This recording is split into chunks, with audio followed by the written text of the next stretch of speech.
मित्रांनो, जिल्ह्यातील शेतकऱ्यांना 25% अग्रिमच्या अधिसूचना काढून 25% अग्रिमचा पीक विमा वाटप होईल अशी आस दाखवली।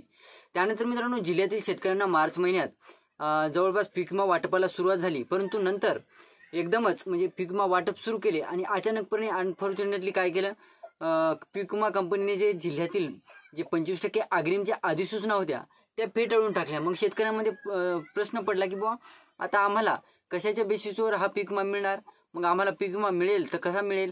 त्यानंतर वाटप सुद्धा झालं पीक विम्याचं, परंतु शेतकऱ्यांमध्ये जे वाटप झालेलं आहे ते अद्यापही त्या जिल्ह्यातील बरेच शेतकरी हे पात्र असून सुद्धा या पीक विम्याच्या ज्या रकमा शेतकऱ्यांच्या खात्यावर अद्यापही वितरित झालेल्या नाही। त्यानंतर ज्या शेतकऱ्यांच्या खात्यावर रकमा वितरित झाल्या त्या शेतकऱ्यांच्या खात्यावर जस्ट 2000, 1500, 2000, 5000 या पद्धतीच्या रकमा वितरित झाल्या। या अगोदरच्या व्हिडिओमध्ये आपण जिल्ह्याविषयी सविस्तर माहिती घेतलेली होती।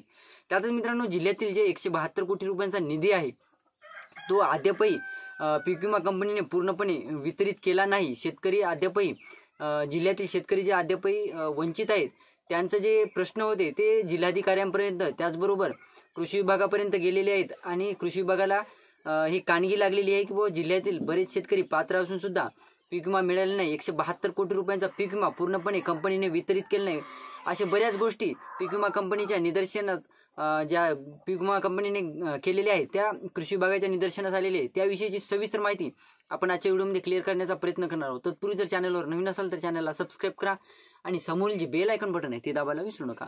तर नमस्कार मित्रांनो, मी राज सुरेतर, स्वागत आहे कृषी मॅन यूट्यूब चॅनलमध्ये। मित्रांनो, तुम्हाला जर काही प्रश्न असतील तर इंस्टाग्राम आयडी डिस्क्रिप्शन बॉक्समध्ये दिलेला आहे, पर्सनली तुम्ही इंस्टाला मेसेज करून विचारू शकता।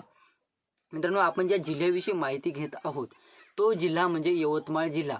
यवतमाळ जिल्ह्यातील जे सुरुवातीला स्टार्टिंग यवतमाळ जिल्ह्यापासून पीक विम्याची झाली होती, परंतु मित्रांनो स्टार्टिंग जरी पीक विम्याची यवतमाळ जिल्ह्यापासून झालेली असली तरी सुद्धा अद्यापही यवतमाळ जिल्ह्यातील बरेच शेतकरी हे पीक विम्याच्या प्रतीक्षेत आहेत।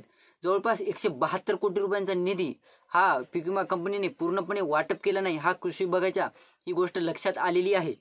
त्यामध्ये मित्रांनो जवळपास जिल्ह्यातील 5,30,000 जे क्लेम होते, जे 5,30,000 क्लेम केलेले होते ते क्लेम मंजूर असताना देखील जवळपास 172 कोटी रुपये हे पीक विमा कंपनीने गायब केलेले आहेत, म्हणजे गिळून घेतलेले आहेत।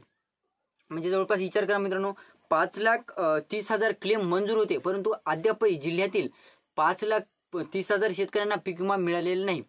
तर मग कृषी विभागाने यामध्ये कारवाई करण्याचं ठरवलेलं आहे आणि पीक विमा कंपनीवर कारवाई जर पीक विमा कंपनीने प्रूफ गोळा केले तर काही नाही, परंतु पीक विमा कंपनीकडून कोणतेही प्रूफ आता दाखवण्यात आलेले नाही कृषी विभागाला।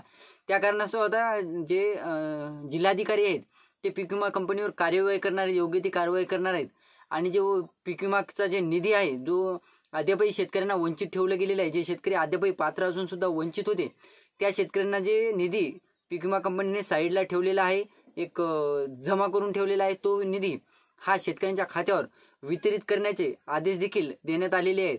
म्हणजे एकंदरीत बघायचं झालं मित्रांनो, यवतमाळ जिल्ह्यातील जे शेतकरी आहेत त्यांना, जे उर्वरित शेतकरी आहेत त्यांना पीक विमा मिळण्याचा मार्ग मोकळा झाल्याचं दिसत आहे। तर हा पीक विमा आता शेतकऱ्यांना वाटेल बुवा आज हा व्हिडिओ मी माझा बघतील आणि लगेच म्हणतील उद्या किंवा परवापासून सुरुवात होईल, परंतु तसं नाही मित्रांनो। हा पीक विमा मंजूर म्हणजे उर्वरित शेतकऱ्यांना मिळणार आहे, परंतु थोडासा 8 ते 10 दिवसाचा किंवा 10-12 दिवसाचा वेळ लागणार आहे। म्हणजे एकंदरीत बघायचं झालं तर खरीपाच्या पेरणीच्या पूर्वी हा जे उर्वरित शेतकऱ्यांचा निधी आहे तो शेतकऱ्यांच्या खात्यावर वितरित होणार असल्याचं देखील कृषी विभागाने स्पष्ट केलेलं आहे। तर ही होती छोटीशी माहिती मित्रांनो यवतमाळ जिल्ह्याविषयी। व्हिडिओ आवडला असेल तर लाईक करा, चॅनलला सबस्क्राईब करा आणि जास्तीत जास्त शेतकऱ्यांपर्यंत पोहोचवण्याचा प्रयत्न करा। धन्यवाद।